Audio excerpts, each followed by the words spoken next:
এটুকু বলতে চাই যে এরকম সময় যারা মমতা বন্দ্যোপাধ্যায়ের হাত ছেড়ে দেবেন তারা পার্টির ক্ষেত্রে বেনজল, এবং বেনজল যত তাড়াতাড়ি চলে যায় পার্টির তত বেশি শুদ্ধিকরণ হবে। আচ্ছা, দিল্লিতে তৃণমূলের বিদ্রোহী ব্লকে এবার সায়নী ঘোষ, সূত্র মারফত যে খবর, বিদ্রোহী ব্লকে তৃণমূলের 20 জন সাংসদ এবং সেখানে বিদ্রোহী ব্লকে এবার নাম লেখাতে চলেছেন সায়নী ঘোষ, সূত্রের খবর। গজব টু বিবাজ আদমি। বন্ধুরা, মিষ্টি খেলে যেমন মিষ্টি লাগে, টক খেলে যেমন টক লাগে, আর ঝাল খেলে যেমন ঝাল লাগে, ঠিক তেমনি তৃণমূলকে খেতে তৃণমূল লাগে।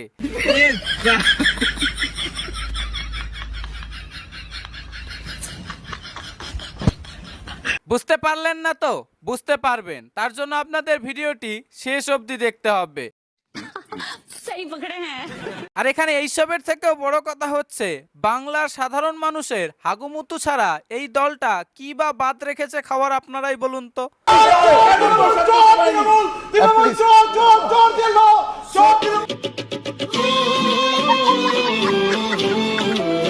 তেপাল থেকে শুরু করে চাল, আটা, গম, চিনি, এমনকি মা বোনেদের লক্ষ্মীর ভান্ডার অবধি খেতে ছাড়েনি তৃণমূলের পাতি নেতারা।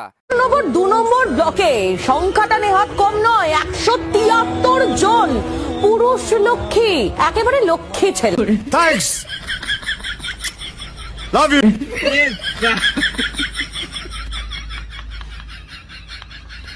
বারবার গত কয়েকদিন আগেও যাকে শাড়িতে হাওয়াইয়ে দেখতে মানুষ অভ্যস্ত ছিলেন, সেই শাড়ি হাওয়াই কি এখন অতীত?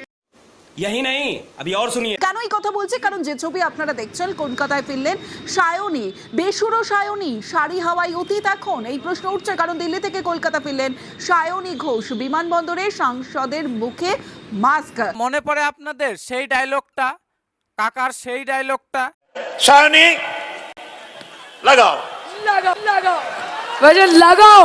হ্যাঁ, এনারা একটা সময় বলতো লাগাও সায়নী লাগাও, আর আজকে সায়নী দি মুখে মাস্ক লাগিয়ে এয়ারপোর্টে নামতে হচ্ছে।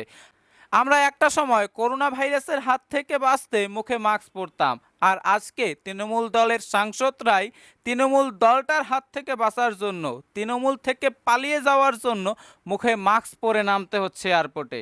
চরিত্রহীন অভিষেক আমাকে তার ফ্ল্যাটে ডেকেছিল, আমি রাজি হইনি। বিস্ফোরক মিমি চক্রবর্তী ভাইরাল পোস্টে তোলপাড় নেড়তুল, সাথে ওকে লাগাচ্ছে, ওর সাথে আমাকে লাগাচ্ছে, শতাব্দীর সাথে কৃষ্ণকে লাগাচ্ছে, আবার আমার সাথে কখনো কখনো অভিষেককেও লাগিয়ে দিচ্ছে। লাগাও। বর্তমানে এই হারাকু পার্টিটার এমন অবস্থা, মানে কে কার সাথে লাগাচ্ছে, সরি মানে কে কার সাথে কথা লাগিয়ে দিচ্ছে, কে কোথায় গিয়ে কার সাথে মিটিং লাগিয়ে দিচ্ছে বোঝা মুশকিল। সেটা তো ফ্লাকচুয়েটিভ ডিসিশন, ওর জন্য দলটার এই সর্বনাশ হয়ে গেছে। হারের জন্য তো ওই তো সবচেয়ে বেশি রেসপন্সিবল, কিন্তু আমাকেও তো চোর শুনতে হচ্ছে ওর জন্য। মানে অভিষেক বন্দ্যোপাধ্যায়ের জন্য আপনাকে? নিশ্চয়ই। দিদি যদি মনে করে যে অভিষেক ছাড়া চলবে না, আমি খুব দুঃখিত যে আমাকে ছেড়ে চলে যেতে হবে। বন্ধুরা, এইদিকে সবাই লাগানোয় ব্যস্ত থাকলেও, মানে তর্ক বিতর্ক লাগানোয় ব্যস্ত থাকলেও, ওইদিকে আমাদের মদন দা, ওহ লাভলি, আমাদের সেই লাভলি দা বিজেপির প্রশংসা করায় ব্যস্ত। দেখে যেন মনে হলো বলটা পুরো পাল্টি খেয়ে গেল। নরেন্দ্র মোদী জিন্দাবাদ, অমিত শাহ জিন্দাবাদ, শুভেন্দু অধিকারী জিন্দাবাদ, শ্রমিক ভট্টাচার্য জিন্দাবাদ। মদনদার এই পাল্টি খেয়ে যাওয়ার কারণ কি জানেন? কারণ কি, মদনদা আবার সবসময় কচি জিনিসটা একটু ভালোবাসেন। কাকা দিনের বেলায় দেয় ধর্না, রাতের বেলায় সরায় ওড়না। বলেন কি?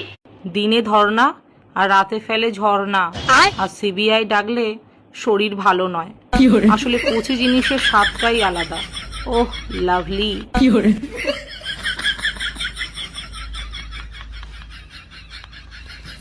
ভাবুন, রেশন দোকানের মতো লাইন দিতেন টালিগঞ্জের সেলিব্রিটি অভিনেত্রীরা শুধুমাত্র অরুণ বিশ্বাস পাতানো দাদাকে ভাইফোঁটা দেওয়ার জন্য। তারপর সেখান থেকে দামি গিফট নিয়ে ফিরে আসতেন। তারা জানতেন না টালিগঞ্জে কি চলছে, তারা জানতেন না ইন্ডাস্ট্রিতে কি চলছে, তারা জানতেন না বিশ্বাস ব্রাদার্সরা কি করে যাচ্ছেন বাকি অভিনেত্রীদের সঙ্গে, বাকি মহিলা টেকনিশিয়ানদের সঙ্গে। আহা দিদি, ওরা তো ওইখানে ভাইফুটো খেতে যেত আর একটু কিছু গিফট উপহার নিতে যেত। এই নিয়ে আমি কিছু বলবো না, এর জবাবটা না আমাদের মদন দাই বরংস একটু দিয়ে দেখ। বাজারে গেলে আমরা বলি না, বাবা যাই দিবি একটু কচি দেখে দিবি। কচি জিনিসটাই আলাদা। তুমি দেখবে পাকা আম যেমন মানুষ খায়, কিন্তু কচি আমের ভাও কিন্তু ডিমান্ড অনেক বেশি। কারণ কচি আম দেখতেও সুন্দর, মানে সাইজটাও ভালো, মানে সবকিছু মিলেই যেন কচি আমের, তুমি যদি কচি আমকে দিয়ে ক্যাটওয়াক করাও কোনো মডেল দাঁড়াতে পারবে না, কারণ কচি আম। তেমনি মনটাকে কচি রাখতে হবে, আর যদি মনটাকে কচি রাখো দেখবে পাপ করতে পারবে না। তাই চোখটা খুলে বলে ঠাকাস। এবার বুঝতে পারলেন তো টালিগঞ্জের অভিনেত্রীরা কেন অরূপদার ওখানে গিয়ে ভাই ফোঁটা খেত আর ভিড় জমাতো?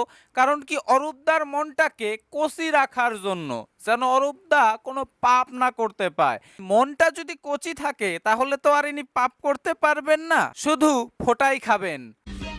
समझ रहे हो समझ रहे हो समझ रहे हो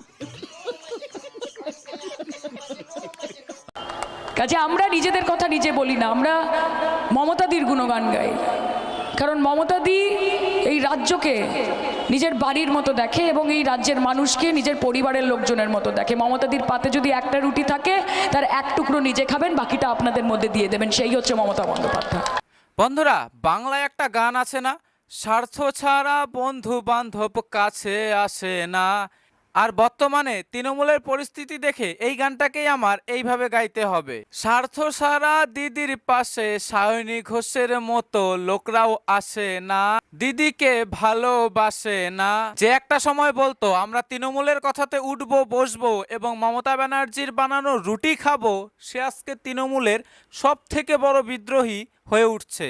বুধবার রাতে নরেন্দ্র মোদী ও অমিত শাহের অত্যন্ত আস্থাভাজন এবং হেভিওয়েট কেন্দ্রীয় মন্ত্রী ভূপেন্দ্র যাদবের বাড়িতে বৈঠক করলেন আরও 4 তৃণমূল সাংসদ। বৈঠকে ছিলেন যাদবপুরের সাংসদ সায়নী ঘোষ ও কলকাতা দক্ষিণের সাংসদ মালা রায় সহ 4 জন তৃণমূল সাংসদ। চলুন আপনাদের এখন একটু আমাদের তথাকথিত পুষ্পা তার অবস্থাটা দেখিয়ে দিই। আমরাও পুষ্পা, ছুটেগা নেই। ও আদমি ডর গিয়া, ও আদমি মার গিয়া। জাহাঙ্গীরের ডিকশনারিতে ডর বলে কিছু নেই। আমরা ভয় পাই অন্যায় দেখে, কিন্তু কে ধমকাবে, চমকাবে, ভয় দেখাবে, আমরাও পুষ্পা, ছুটেগা নেই। যে কিনা একটা সময় নিজেকে পুষ্পা বলতো ঝুঁকেগা নেহি, ফলতায় রাজ চালাতো, তাকে বর্তমানে পুলিশ জাঙ্গিয়া পরিয়ে সরি হাফ প্যান্ট পরিয়ে ঘোরাচ্ছে। মানে ফলতাতে ওকে দেখলে কিন্তু একটু মনে হয় না, পুরো ক্যাবলাকান্ত একটা মনে হয়, কথাই কি বলতে পারে না। সে নাকি আবার একখানা যন্ত্র পিস ছিল। যাই হোক, আমাদের পুষ্পার জন্য আমাদের একটু দুঃখ পাওয়া উচিত। আমরা চলো একটু নীরবতা পালন করি, আমাদের পুচকে ধরা পড়েছে।